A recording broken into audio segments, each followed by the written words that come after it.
Welcome to another how-to video. How to make someone an admin in Slack. Today our topic is all about how you can make someone as an admin in Slack. So let's start. Make sure your Slack is ready and open.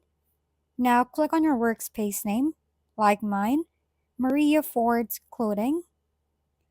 While you are in the workspace name tab, go to Tools and Settings. While you are in the Tools and Settings, click Manage Member and the Administration tab. As you can see, I am in the Manage Members tab, so all you have to do is click the three dots beside the name you want to make an admin. Like mine is Joven. Click Change Account Type. Now, while you are changing your account type, click Workspace Admin. After that, click Save, and that's it. That's how to make someone an admin in Slack. That's it for this tutorial.